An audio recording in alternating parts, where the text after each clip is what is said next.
Dan ketika kita mengatakan diri kita beriman, maka tentunya akan muncul ujian. Ya. Ini sudah sunnatullah. Sebagaimana Allah katakan dalam surat Al-Ankabut misalnya di ayat yang kedua, Alif Lam Ra, asiban nasu ayyutraku ayyaqulu amanna wa hum la yuftanun. Apakah manusia menyangka dirinya mengatakan beriman wa hum la yuftanun, kemudian dia tidak diberi ujian oleh Allah Subhanahu wa taala? Walaqad fatanna alladziina min qablihim fala ya'lamanna Allahu alladziina shadaqu wa la ya'lamanna al-kadzibin. Dan Allah Subhanahu wa taala telah menguji orang-orang sebelum mereka, maka Allah mengetahui siapakah di antara mereka yang benar, yang jujur dalam keimanannya, dan siapakah yang berdusta. Ya. Jadi ketika kita mengatakan diri kita beriman, Bapak Ibu yang dirahmati Allah, pasti Allah akan menurunkan ujiannya. Ya. Dan ujian yang paling berat itu kepada siapa?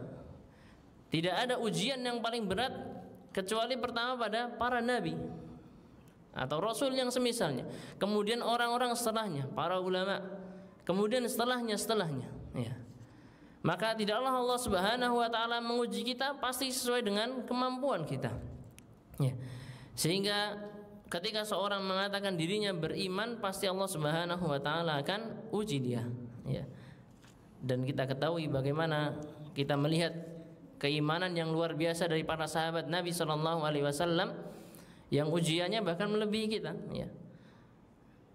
Kalau kita mungkin sekarang ujiannya hanya menghadapi kemalasan dan hawa nafsu. Ya. Menghadapi kemalasan dan hawa nafsu, misalnya ketika azan dikumandangkan, apakah kita segera ke masjid ataukah kita masih menunda-nunda? Ketika misalnya ada kajian, apakah kita berusaha untuk segera mendatanginya ataukah menunda-nunda? Dahulu para sahabat tidak.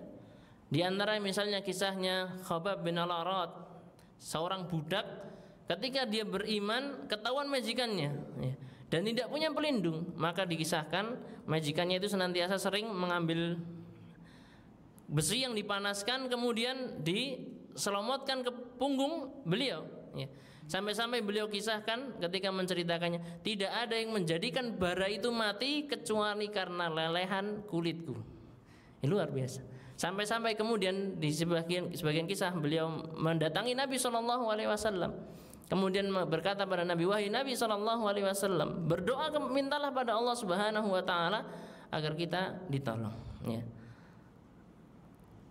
Kemudian Nabi Shallallahu Alaihi Wasallam membacakan sebuah ayat, afahasibatum an tadkhulul jannah walamma ya'tikum mathalul ladzina khalau min qablikum masathumul ba'sa wad-dara wa zulzilu hatta yaqula ar-rasul wal ladzina amanu ma'ah mata nasrullah. Ketika sahabat ini mengadu pada Nabi sallallahu alaihi wasallam, wahai Nabi, sungguh berat yang kita alami. Maka kemudian Nabi SAW membacakan ayat itu, afahasibtum an tadkhulul jannah, apakah kalian menyangka kalian akan masuk surga, walamma ya'tikum mathalul ladzina khalau min qablikum, padahal belum datang ujian-ujian sebagaimana orang-orang sebelum kalian. Di antara mereka ada yang diterima ujian luar biasa, keguncangan, sampai-sampai di ayat itu dikatakan hatta yaqular rasulu wal ladzina amanu, sampai-sampai rasul yang bersama mereka dan orang-orang yang beriman bersama mereka mengatakan mata nasrullah, kapan datangnya pertolongan Allah Subhanahu wa taala. Ya. Dan Nabi SAW kemudian mengisahkan tentang kisahnya untuk menghibur sahabat Irbad ini, kisahnya seseorang yang beriman dengan sahabat-sahabatnya kemudian disuruh murtad oleh raja ketika itu, dan akhirnya dia tetap beriman, dan akhirnya dia apa, Pak? Ditaruhlah gergaji di atas kedua kepalanya dan digorok sampai terbelah tubuhnya menjadi dua, dan sahabat dua yang lainnya menonton. Kemudian maju lagi satu, kemudian digorok lagi menjadi dua, dan masih sisa yang satu dengan mempertahankan keimanannya. Ini dalam hadis Riyadhus Shalihin ketika membahas tentang kisah Ashabul Ukhdud. Ya.